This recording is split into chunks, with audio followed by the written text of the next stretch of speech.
여러분 한 주간 수고 많으셨죠?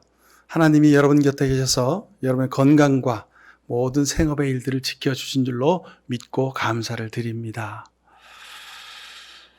오늘 이 시간 예수 그리스도께서 우리에게 자신의 생명을 다하여 우리에게 생명의 말씀을 주셨습니다. 그 말씀의 씨앗이 우리 영혼 가운데 떨어져서 아름답게 자라고 그리고 풍성하게 열매 맺기를 간절히 축원을 드립니다. 지난 주간 중에 교회 십자가탑 지붕 방수 공사를 했습니다. 전문가가 아니라 하여간 아마추어가 누가 한 사람이 올라가서 했는데요. 하여간 그래도 비교적 잘 됐습니다. 잘 돼서 감사를 드리고요.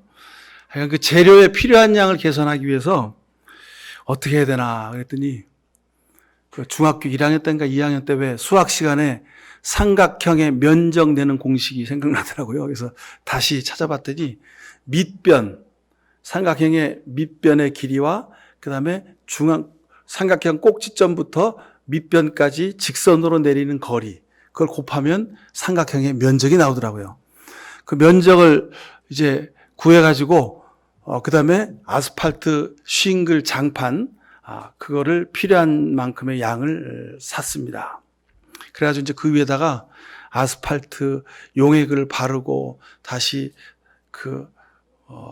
부탄가스 토치로 그 아스팔트 장판을 다 녹이고 그래서 다 잘라가지고 그렇게 해서 일일이 다 붙인 거죠. 하여간 그래서 공사가 잘 끝났습니다. 근데 제가 공사를 하는 말씀을 드리려고 하는 게 아니라 그 삼각형 지붕 십자가 종탑의 그 지붕의 삼각형 넓이를 말할 때 그걸 우리가 규모를 잰다 그랬죠. 규모. 넓이와 길이가 한자말로 규모란 단어입니다. 규모.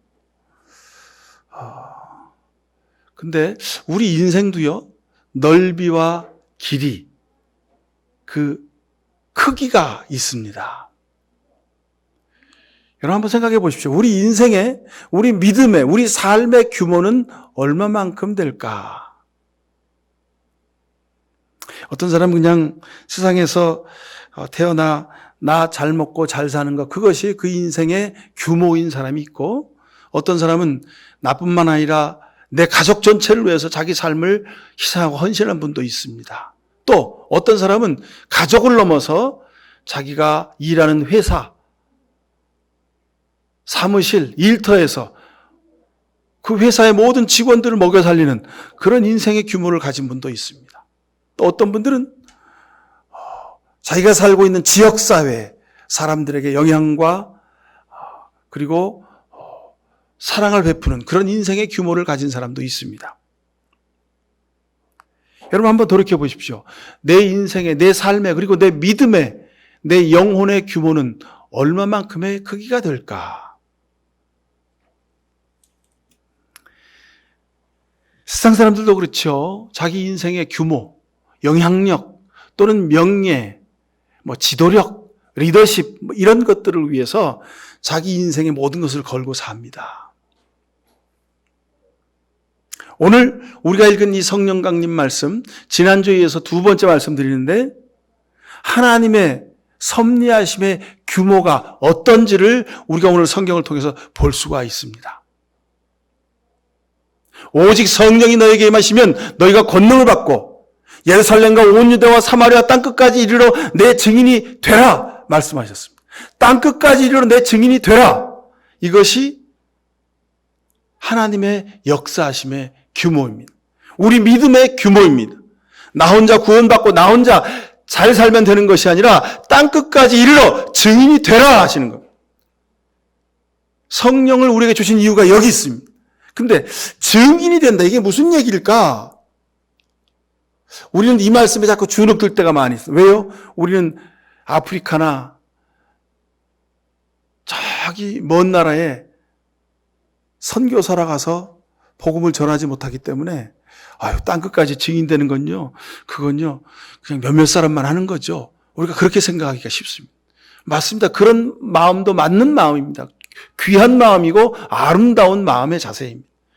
우리 대신 선교사님들이 자신의 인생을 다 걸고 가족을 다 희생시켜가면서 그렇게 평생을 선교지에 가서 섬기고 사는 모습을 많이 보게 됩니다. 울지마 톤즈라고 하는 그 카톨릭 신부, 젊은 신부가 아프리카에 가서 자기 생명을 다해서 섬기다가 결국은 자기가 암에 걸려 죽은 이야기를 우리가 잘 알죠. 근데 여러분, 카톨릭 신부들만 있는 것이 아니라 우리 개신교에도 이름 모를 많은 목사님들, 그리고 목사님들은 목사님이니까 뭐 그럴 수 있지만 그 목사님의 사모님, 그리고 그 자녀들이 평생을 희생하고 헌신한 아름다운 역사가 얼마나 많이 있는지 모릅니다. 제가 아는 한 선교사님은 아프리카 나마비아 공화국이라는 데 가서 선교사로 수고를 하셨습니다. 근데 거기 가셨다가 병에 걸리셨어요. 그리고 갑자기 돌아가셨습니다. 남편만 믿고 같이 따라간 그 사모님, 아버지만 믿고 따라간 그 자식들은 졸지에 먹을 것 입을 것 없는, 아무것도 없는 그런 난민 신세가 되었습니다. 그래서 거기서 그 선교사님 돌아가시고 그 가족들이 돌아오는데 비행기 표가 없어가지고 돌아오지 못하고 거기서 한동안 거지처럼 그렇게 사는 모습을 제가 보았습니다. 땅끝까지 이르러 내 증인이 되라. 여러분, 이거 참 눈물겨운 이야기입니다. 예수님이 하신 이 말씀 한마디 때문에 그 평생을 헌신하고 희생한 많은 선교사들의 그 피땀과 눈물과 그 생명으로 인하여 우리가 오늘 이렇게 예수 그리스도의 사람이 된 것입니다. 여러분 잘 아시죠? 대동강에 제네럴 시어머너가 올라올 때에 우리나라 수군이, 관군이 활 쏘고 조총 쏘고 그래가지고 그 제네럴 시어머너가 불타서 가라앉아 버렸죠. 근데 그 배 속에 토마스라고 하는 젊은 신부가 한 사람 타고 있었습니다. 신학대학을 졸업해서 금방 사제서품을 받고 이제 조선 땅에 선교의 사명을 띠고 성경책을 잔뜩 짐에다 쟁여놓고 그 배를 타고 땅끝까지 복음을 전하기 위하여 왔던 토마스라는 선교사가 있었습니다.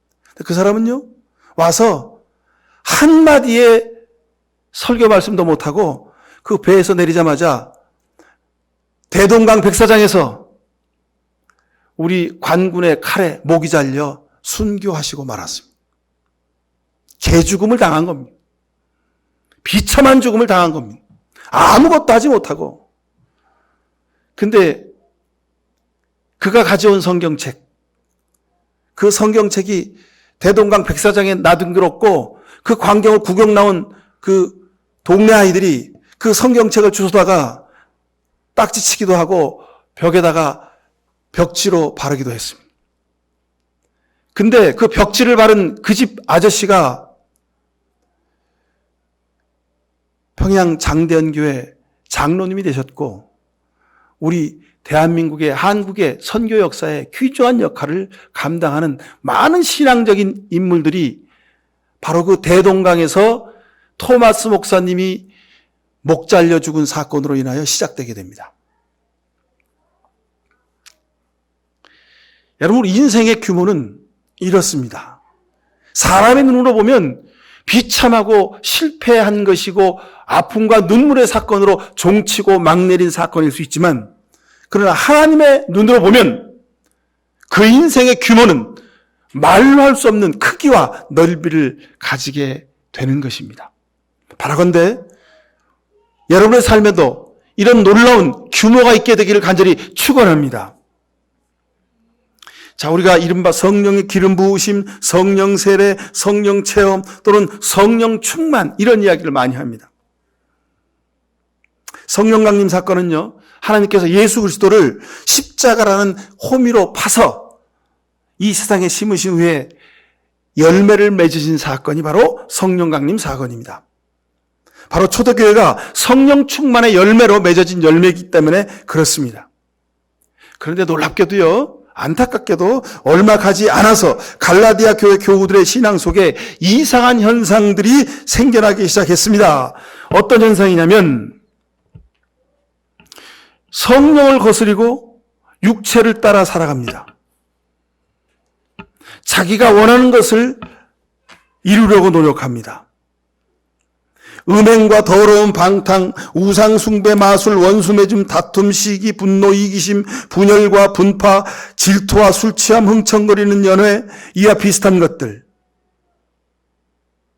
정욕을 따라 살아가는 삶, 허영에 들뜨는 삶, 노엽게 하거나 질투하거나 하는 그런 삶. 이런 삶들이 갈라디아 교인들의 삶 속에서 막 보이기 시작한 겁니다. 성령 충만함으로 세워진 교회인데 그 교회에 세상적인 모습이 그대로 다 일어나고 있더라는 겁니다. 그래서 갈라디아서 1장 9절에 보면 사도 바울이 너무도 안타까운 마음과 격정의 마음을 가지고 분노의 마음을 가지고 안타까운 마음을 가지고 이런 말씀을 합니다. 이제 다시 말합니다. 다른 복음을 여러분에게 전하는 사람이 있다면 그가 누구든지 저주를 받아 마땅합니다. 내가 지금 사람의 마음을 기쁘게 하려고 합니까? 아니면 하나님을 기쁘게 해드려야 하겠습니까? 내가 아직도 여러분의 환심을 사려 한다면 나는 그리스도의 종이 아닙니다 하면서 갈라디아 교인들에게 여러분들 정신 차리십시오. 갈라디아서 1장 9절에 보면 내가 이제 다시 말합니다 이렇게 말합니다. 자, 오늘 읽은 갈라디아서 5장 16절에도 내가 또 말합니다 이렇게 말합니다. 사도 바울이 얼마나 안타까우면 내가 다시 말한다, 내가 강조해서 말한다고 이렇게 거듭거듭 이야기하고 계실까요? 초대교회니까 얼마나 성령이 충만했겠습니까? 예수님이 죽으셨다가 부활하신 사건을 직접 보고 체험한 제자들이 세운 교회입니다. 바울 사도가 세운 교회입니다. 길 가다가 빛이 비쳐서 쳐다보았더니 예수님이 그곳에서 말씀하셨고 그 음성 듣고 눈이 멀었다가 귀가 멀었다가 다시 회복되어서 성령 충만한 말씀으로 저들에게 설교했더니 저들이 성령 충만하게 되어서 세워진 교회가 갈라디아 교회입니다. 얼마나 은혜스러운 교회입니까? 그럼에도 불구하고 저들이 이렇게 세상에 빠져 살아가고 있더라는 겁니다.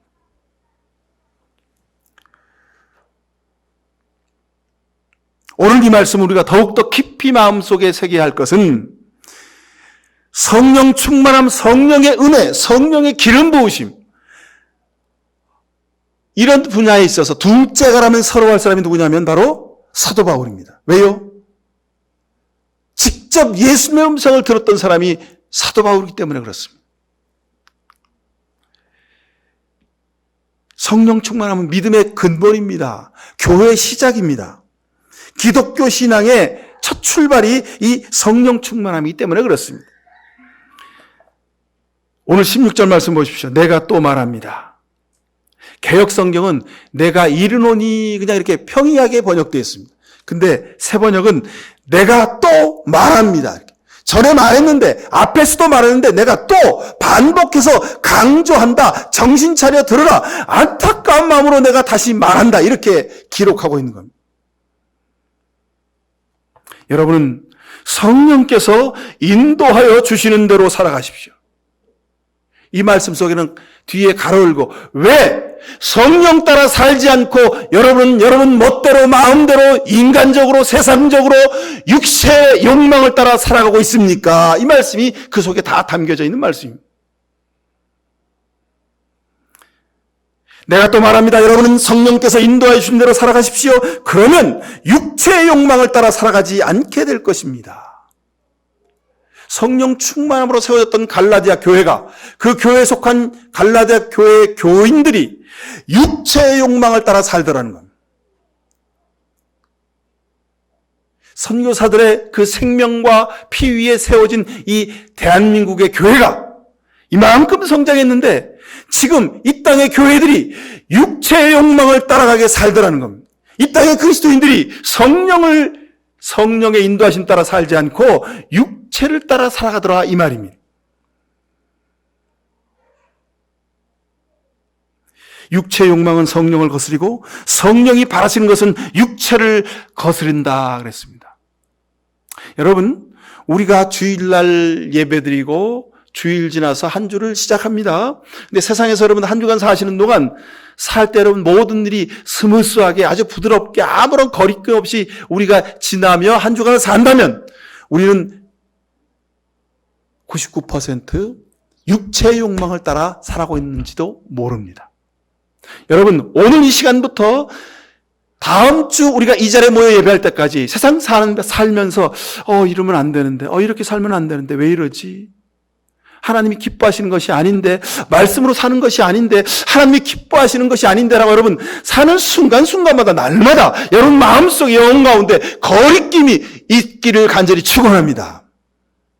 육체의 욕망과 성령의 인도하심을 따라 살아가는 삶은 서로 적대 관계에 있다는, 서로와 늘 갈등 관계에 있다는 겁니다.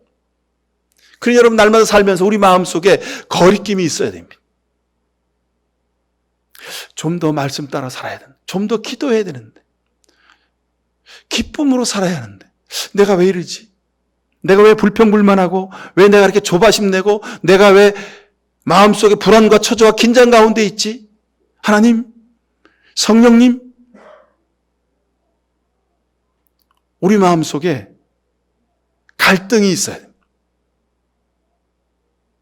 그것을 통해서 주 성령께서 우리에게 주시는 평화가 여러분에게 임하실 수 있기를 축원합니다.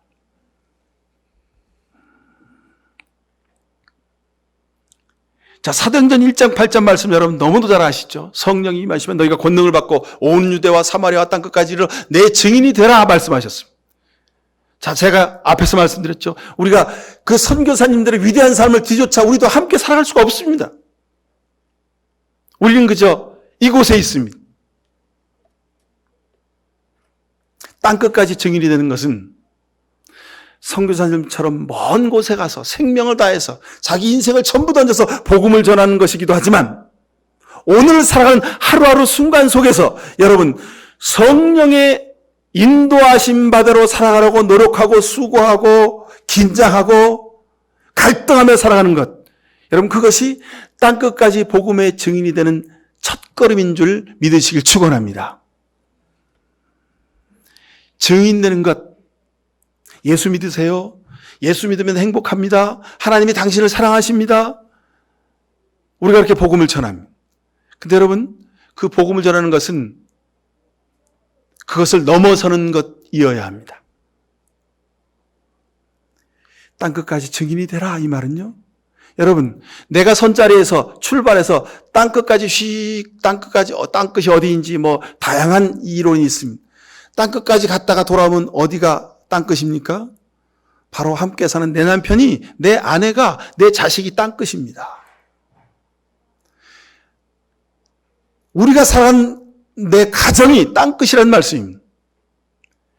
함께 사는 가장 가까운 땅끝, 내 식구들, 내 남편, 내 아내, 내 가족들에게 복음을 증거하는 것은 어떤 방법이 있을까요?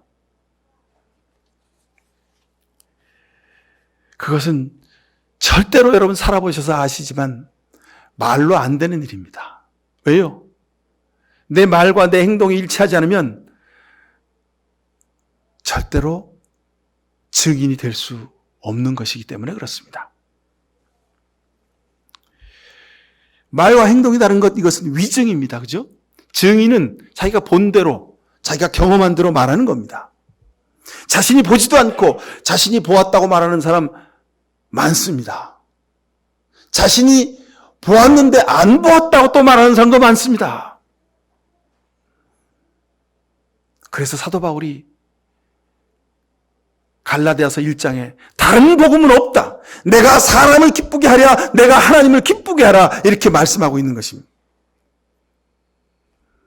하나님도 하나님의 말씀을 말로만, 입으로만 하지 않으셨습니다. 말씀으로 천지를 창조하신 그 하나님이 내가 너희를 사랑한다, 내가 너희의 죄를 사한다, 너희가 구원을 얻으라, 그렇게 말씀으로만 하지 않으셨습니다. 친히 독생자 아들 예수 그리스도를 이 땅에 보내시고 그 예수님을 통해서 사랑을 베푸시고 고쳐주시고 위로하시고 먹여주시고 함께 사랑과 정을 나누게 하셨고, 그리고 마침내 십자가 달려 죽게 하셨습니다. 그리고 부활하게 하셨습니다. 그리고 성령을 통해서 하나님의 함께 하심을 직접 경험하게 하셨습니다. 이것이 하나님의 증인됨의 방식입니다. 여러분, 우리가 물론 성경 말씀을 전하고 예수님을 전하고 복음을 전해서 말로 전하는 것, 그것이 시작입니다만은 증인됨의 완성은 우리 삶을 통해 그 말씀이 보여지는 것입니다. 성령께서 이 땅에 오셨다. 성령이 충만했다. 이 말씀은 바로 하나님의 말씀이 우리 삶에서 사건으로 생활로 보여지게 되었다 이 말씀입니다.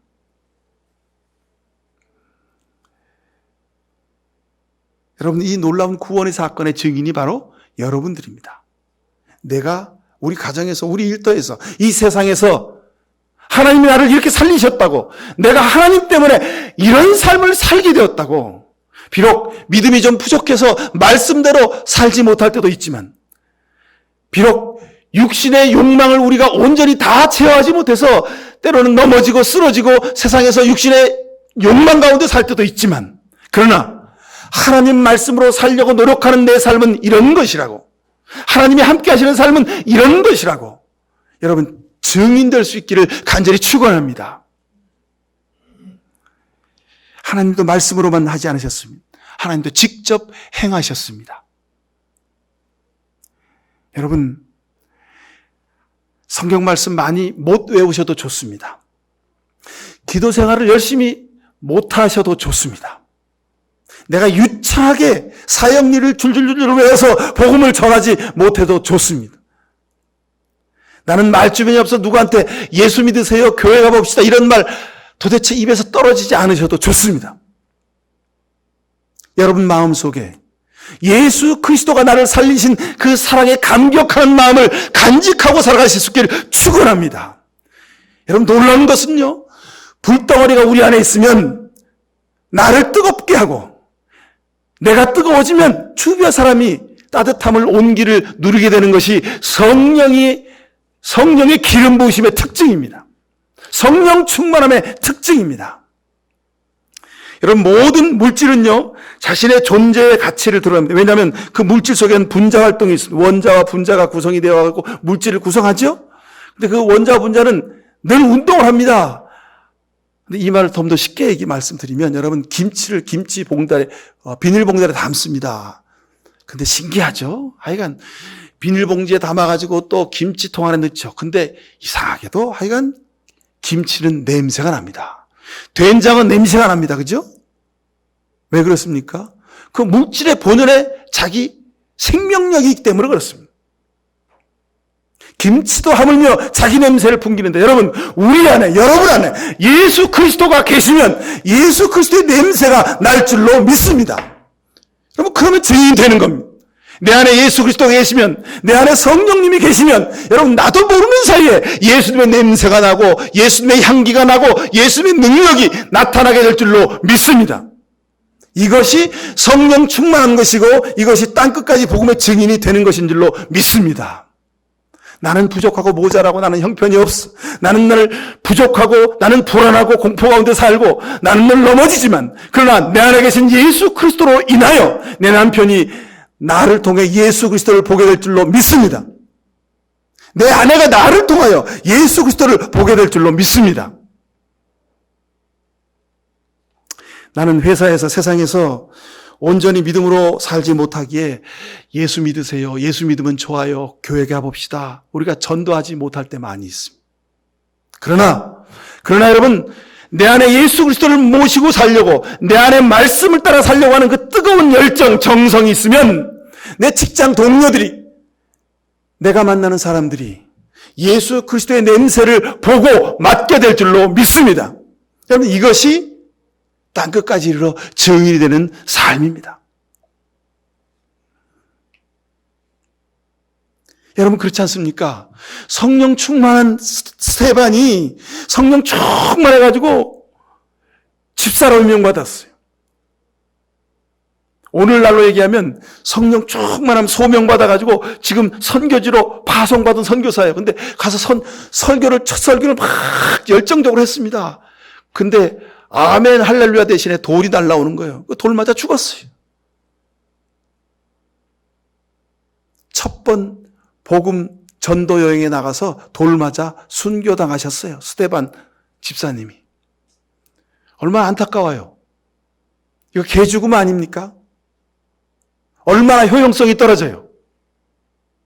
근데 그의 죽음을 보고 그의 옷을 맡았던 바울의 마음속에 뭔가 의문이 들었어요. 이상한데 저 녀석은, 저 놈은, 저 사람은 왜 돌 맞아 죽으면서 하늘을 보고 환한 얼굴로 돌 맞아 죽으며 저렇게 죽어갈까? 청년 사울의, 핍박자 사울의 마음속에 스데반의 죽음은 의문으로 남았습니다. 그리고 그 의문을 가지고 다메섹 도상에서 예수님을 만나게 되는 겁니다. 여러분, 하나님은 공짜가 없습니다. 하나님은 그냥 아무런 의미 없이 우리 삶에서 사람을 만나거나 일을 겪게 하거나 경험을 하게 하시지 않습니다. 하나님은 모든 것 속에서 시간 속에 의미를 다 담아주고 계십니다. 여러분, 내가 마음속으로 아파하는 것, 내 육신이 갈등하고 고통하는 것, 내가 세상에 살아가는 모든 삶의 문제들 속에서 하나님은 그 속에 의미를 심어 놓으셨습니다. 어떤 의미입니까? 땅 끝까지 이르러 증인이 되게 하시려는 의미입니다. 제가 지난주 말씀드렸죠. 하나님을 사랑하는 가장 효과적인 방법, 성령 충만하게 사는 가장 최고의 방법은 하나님과의 약속을 지키는 거라 그랬습니다. 하나님과의 약속을 지키면 하나님이 사랑하십니다. 하나님과의 약속을 지키면 하나님이, 우리는 할 수 없지만 하나님이 우리를 통하여 하나님의 역사를 이루신다고 했습니다.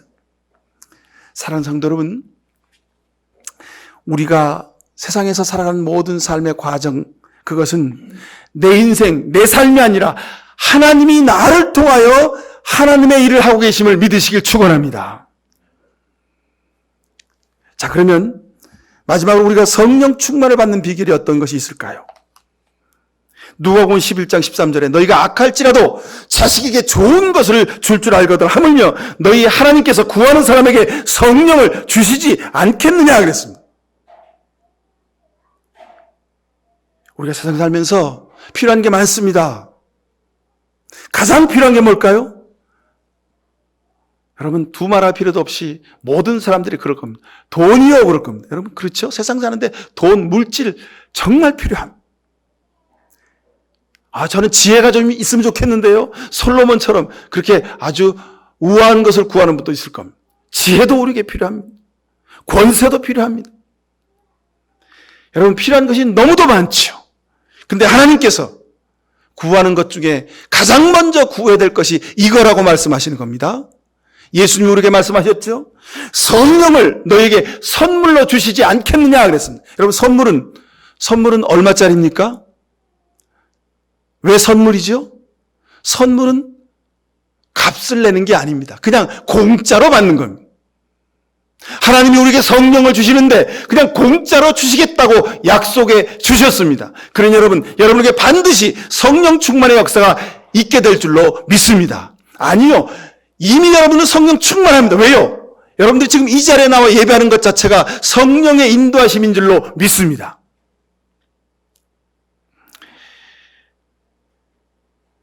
사람들은 특별한 것을 좋아합니다. 그래서 교회에서도 특별 새벽 기도회, 특별 성령 집회, 특별 은사 집회, 특별 총동원 주일, 전도 폭발 학교, 하여간 이런 걸 많이 합니다. 저도 하여간 교회를 개척하고 초창기에 이런 프로그램, 이런 세미나 열심히 다녔습니다. 근데 문제는 프로그램이 문제가 아닙니다.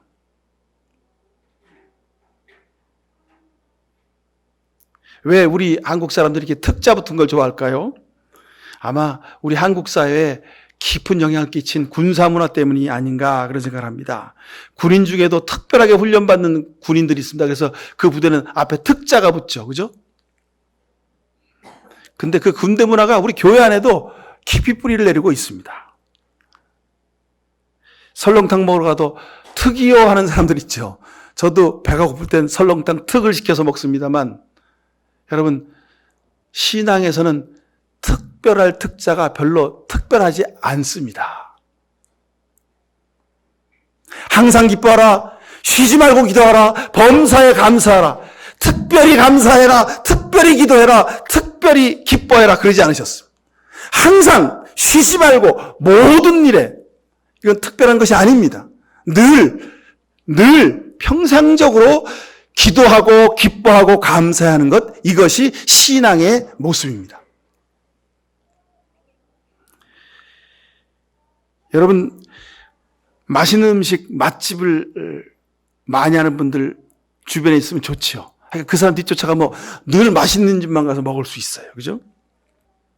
근데 여러분, 늘 그렇게 맛집만 찾아다니는데 여러분, 그분들 집에서는 뭐 드실까요? 집에서는 김치찌개, 된장찌개, 김치하고 그냥 드시는 겁니다. 그죠? 우리가 맛집에서 먹는 특별한 음식은 일주일에 한 번, 한 달에 한두 번, 그렇게 특별하게 먹는 겁니다.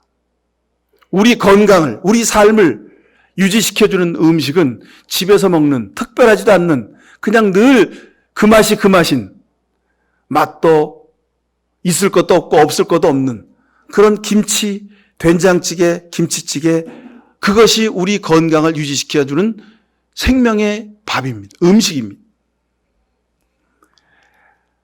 영적으로도 같습니다, 여러분. 특별한 것을 강조하면 거기서부터 병이 납니다. 우리 한국교회가 병이 난 이유가 여기 있습니다. 특별 새벽기도 열심히 했습니다. 제가 전에 전도사 부목사로 있을 때 암사동에 살았습니다. 교회가 꼭 건너서 그 구이동에 있는 교회를 섬겼는데 그 암사동에서 바로 옆에 가면 미음자로 시작하는 유명한 교회가 있습니다. 세계적인 교회죠. 특별 새벽기도로 세계적으로 유명한 교회입니다. 그 교회 전매 특거와 특세, 1년에 몇 차례씩 특세 세미나를 합니다. 부산에 사는 교인이 비행기를 타고 매일마다 아침마다 부산에서 첫 비행기를 타고 김포공항에 와서 그리고 택시 타고 그 둔촌동인가 거기까지 가서 그리고 예배를 드립니다. 근데 이 특별하게 하는 이 행사가 그 교회를 성장시키기도 했고 유명하기도 했지만 그것이 저들의 믿음을 병들게 했습니다. 여러분, 기도는, 새벽 기도는 특별하게 하는 게 아닙니다. 하나님이 우리를 부르는 그날까지 그냥 일어난 침대맡에서 아니면 식구들의 아침 식사를 준비하는 그 싱크대 주방 앞에서 하루 출근해서 일하기 시작 전 여러분 회사 책상 앞에서 드리는 그 기도가 여러분의 영혼을 살리고 하나님과 호흡을 같이 하게 하고 하나님과 동행하게 하는 능력의 기도가 되는 줄로 믿습니다. 살다 보면 여러분 우리가 특별하게 기도할 때가 있습니다. 정말 인생의 위기 앞에 우리가 특별히 기도할 때가 있습니다. 우리 교우들도 그런 특별한 일을 만나면 새벽 시간에 또는 저녁 밤늦은 시간에 교회에 와서 혼자 눈물로 기도하는 분들이 많이 있으십니다. 여러분 인생의 특별한 경우에는 특별하게 기도해야 되겠죠. 근데 여러분 날마다 특별할 수 없습니다. 평소에는 우리 삶의 순간순간마다 기도하고 감사하고 기뻐하는 삶을 살아가야 합니다. 이것이 성령 충만함입니다. 16절에 내가 또 말합니다. 여러분은 성령께서 인도하여 주시는 대로 살아가십시오. 그랬습니다. 자, 24절도, 25절도 보십시오. 우리가 성령으로 삶을 얻었으니 우리는 성령이 인도해 주심을 따라 살아갑시다. 이렇게 말합니다. 사도 바울이 두 번이나 강조해서 성령의 인도하심을 따라 사십시오. 이렇게 말합니다. 여러분, 제가 말씀드렸죠. 스데반의 죽음도 또는 대동강변의 토마스 선교사의 그 죽음도 중세 성자였던 그 프란치스코의 삶도 의사가 돼서 평생 가족과 만나지 못하고 가난하게 그 병원 옥탑방에서 그렇게 궁상 떨며 살았던 장기려 박사도 또는 주기철 목사님의 그 삶도 이분들 모두에게는 공통분모가 있습니다. 뭐냐면 저들의 삶의 하루하루 순간순간마다 진정으로 성령의 인도하심을 따라 살려고 노력했던 분들입니다. 하나님, 나는 믿음이 연약합니다. 보잘것없는 사람입니다. 성령 하나님, 오늘도 나와 함께 하옵소서. 나를 붙들어 주옵소서. 나를 지키시고 나를 주의 도구 삼아 주옵소서. 성령의 인도하심대로 살아가고자 하는 이 간절한 기도, 쉬지 않는 이 기도, 이 기도가 있었기에 저들이 아름다운 믿음의 삶을 살아갈 수 있었습니다. 여러분, 다음 달에, 내년에, 10년 뒤에 내가 돈을 많이 벌고 내가 위대한 믿음의 사람이 되고 내가 명예 있는 사람이 되고 높은 자리에 올라간 사람이 되어서 그때 하나님 앞에 영광 돌리려고 생각지 마시고, 여러분, 오늘 살아간 이 하루 잠깐 짬을 내서 기도하십시오. 기뻐할 수 없는 일을 만나더라도 기뻐하기 위해 노력하십시오. 그리고 감사할 수 없는 일을 만나더라도 감사할 수 있도록 여러분 노력하십시오. 그것을 위해서 성령 하나님, 나를 인도해 주시옵소서. 이 겸손한 기도를 드리며 사십시오. 그러면 여러분은 성령 충만한 삶을 살아가는 위대한 인생을 살아가야 될 줄로 믿습니다. 기도하십시다.